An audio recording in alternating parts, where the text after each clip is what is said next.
Welcome. My name is Ron Papa Schmidt, and this is going to be video 1B called Research Methodology. And in this video, I'm going to talk about what resources I used, how I went about creating this YouTube channel, and then a little bit about discernment.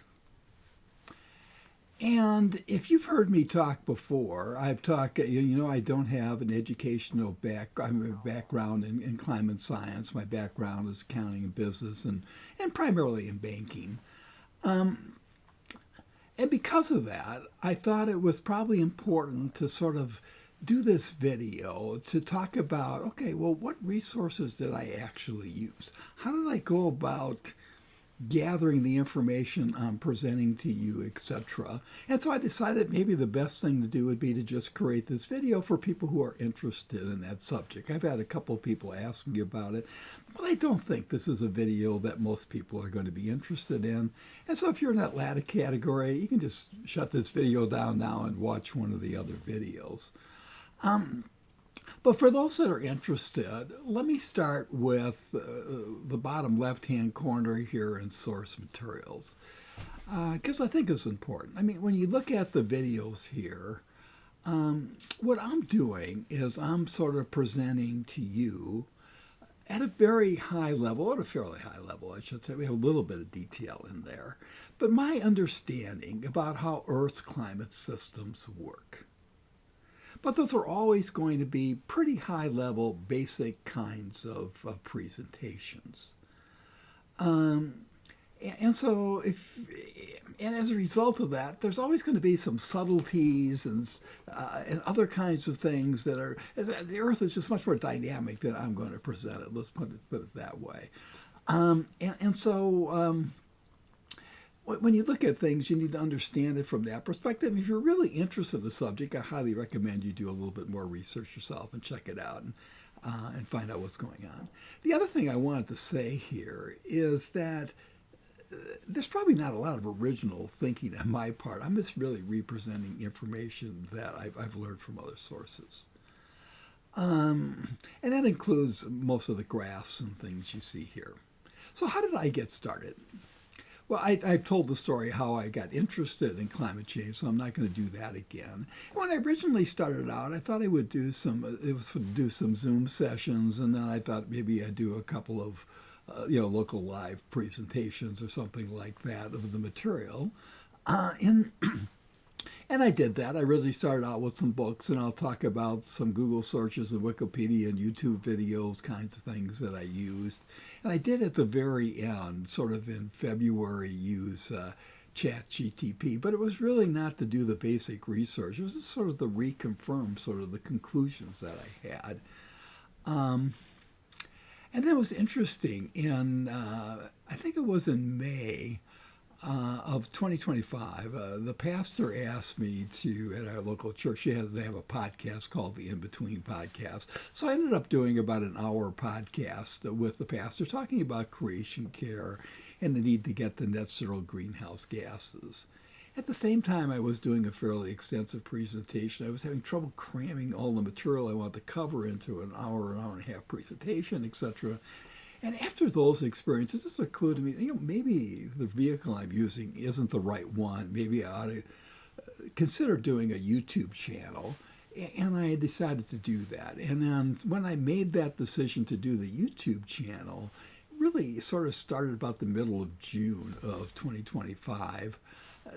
Then I had a lot of the basic material down. Since then, I've used Google Search more, and Google Search has an AI component to it, and I've used that. I like that because it provides reference documents that you can look at to help sort of understand what's going on. Something I continue to use Wikipedia a lot and continue to use YouTube videos a lot. So let's go into some of the material here. Here's the primary sources I used, and to some extent, it's in a little bit of a chronological order. So one of the things I did, one of the first books I read was How to Avoid a Climate Disaster, the solutions we have, and the Breakthroughs We Need by Bill Gates. And this is just a wonderful book. Bill Gates is such a bright human being. And you can really tell that when they can take very complex subjects and express them in ways that are easy to understand in a 200-page book. And I would highly recommend that to anybody. And then shortly thereafter, I was trying to figure out, going to YouTube and other kinds of things, how do I talk about this? How does everything fit together? And I was trying to figure out tipping points, and I came across this research paper that I looked up. It's called Global Tipping Points, a report in 2023. And I was able to download it for free, but it turned out to be almost 400 or 500 pages, I think. Highly technical material, okay? But I forced myself to sort of read through the whole thing. I have to say that I probably only understood 15 or 20% of what I was reading. But it was really helpful in terms of how to think about things, how to think about Earth's climate systems, how they fit together and things like that. And that was really fundamental to this whole effort. Incidentally, about a couple of months ago, 3 or 4 months ago, I think I had a chance to go back there and look up some material again. And I was amazed. This time I understood about 85% of what I was reading. So it gave me a sense of, okay, I'm making progress here, you know. Then I listed some of the other things I've used. You know, I got separate sheets on Google's searches, YouTube, and Wikipedia I'll talk about. I wanted to mention this climate visualization website by Zachary Lobb. That is just phenomenal. This person has gone ahead and created a website where they update just a ton of current climate graphs, and they do it every month. And so you can go there and you can see what, and the other thing it does just a phenomenal job of is it lists the source material, where they get it from. It explains what the X and Y graphs really are and how they're calculated. Just a wonderful site. It's free. I highly, highly recommend that. And then I talked a little bit about ChatGPT. And then I talked about some of the things I've done since I decided to go ahead with the YouTube channel. And we'll cover that as I talk about the individual topics for the rest of this. So here's YouTube. So I listed here, YouTube's got a ton of things. Some are really great, some are terrible. It's a mismatch of everything, okay? But here are some really, I thought, really, really good, solid YouTube videos that are all fairly short in length. Some of these are only 3 or 4 minutes long. But I thought were really good, and I just wanted to recommend them to you. And I listed 3 of these 60-minute episodes because they each covered something that I thought was important. One on Monkey Island. I think it's important because I think it's 13 or 14 minutes long without the advertising.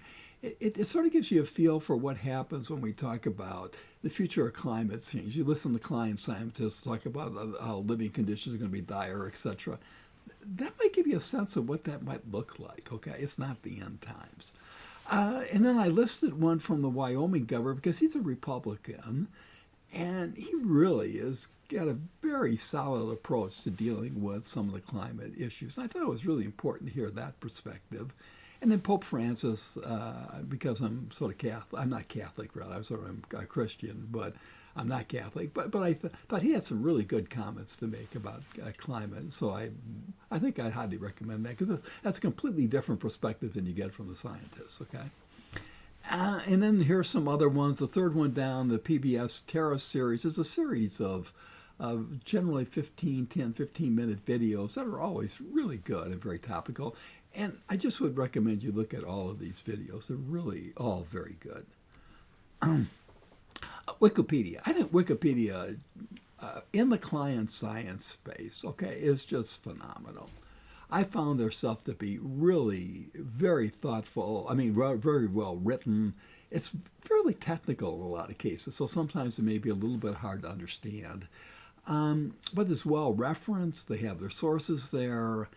And I just found it to be a very reliable, good source, so I highly recommend YouTube, Wikipedia for this particular purpose, and I listed some of the major sites I looked at. So what are a few other books and important resources I used?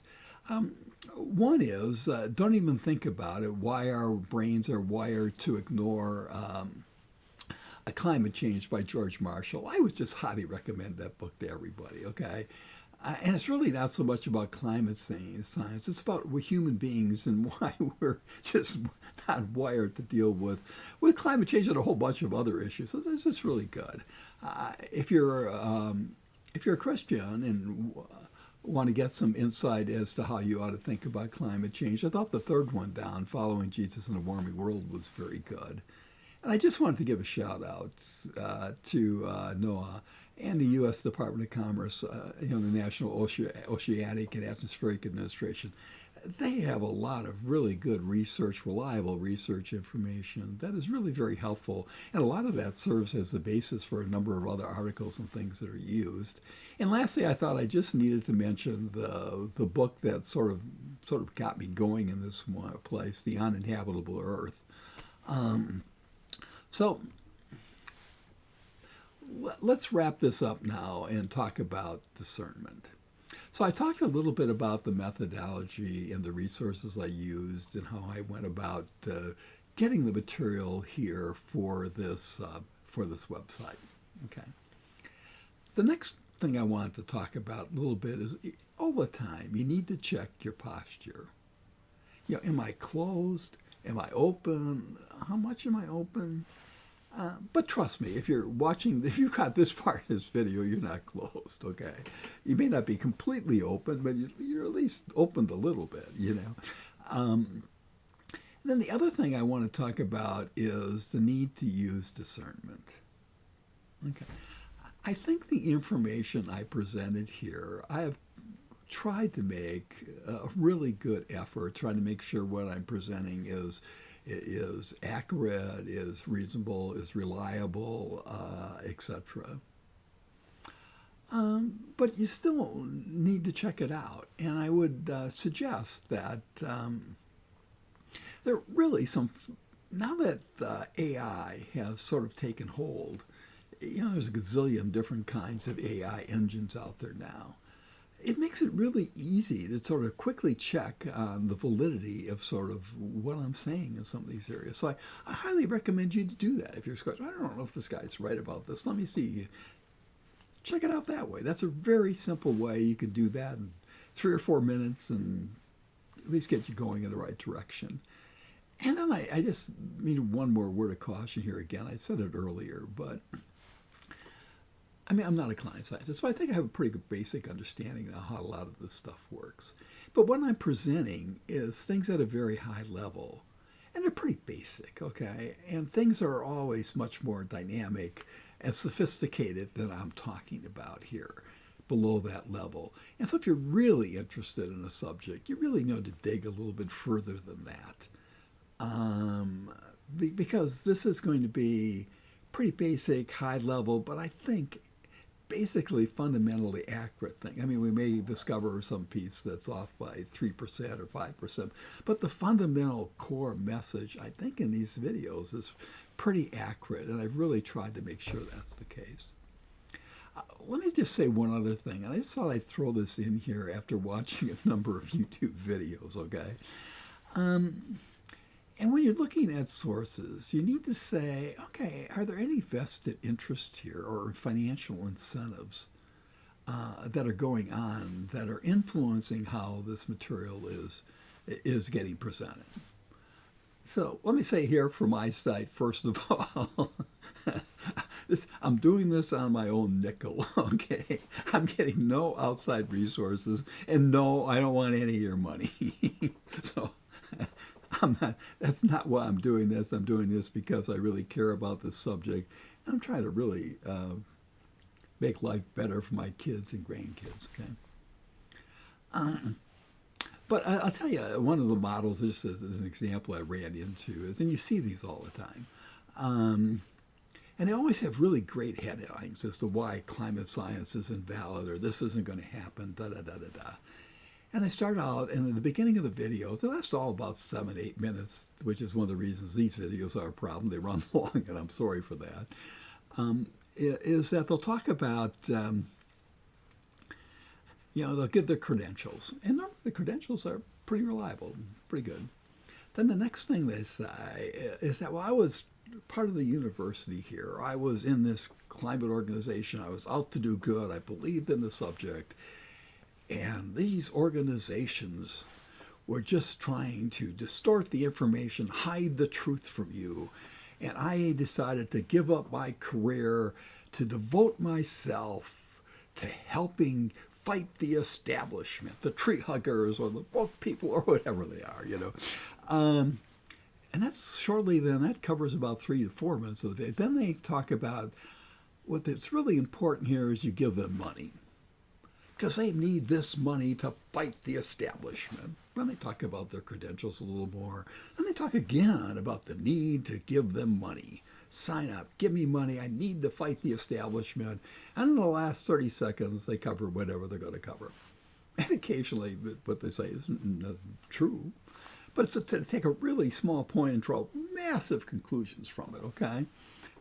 What I thought particularly interesting was when they said, well, windmills kill birds. Therefore, climate science is invalid. None of this is going to happen. Well, it's true. Windmills kill birds. You have a big metal blade going around. A bird's going to hit it, it's going to kill it. There's also a lot of birds that have been killed because temperatures are going up, but that's a different issue. But that doesn't mean that the science behind why temperatures are rising is invalid.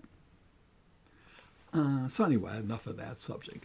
So what about if you have questions or comments you want to make on these things? Just on the YouTube videos, you have a chance to do that. Just put something in the comments. I'll try to look at it. If you have suggestions for improving these videos or subjects you want me to cover, just let me know. And then finally, I just urge you to get involved. One I want to particularly point out is, maybe we need to start voting for candidates. I mean, it's pretty clear now that our current elected leaders, I can't think of almost anybody in one party and most of them in the other, are not going to solve this climate problem for us. And we need to get it done. So I think we're going to need some new leaders. And so we need to get out and make sure we vote in every election for people who are going to address this problem because it's critical and it's urgent. And let me just, this video is running a little bit long, so let me just end it there and say just thank you for spending your time. And I'll try to do better and get these videos a little bit shorter in the future. Again, thank you for giving me your time.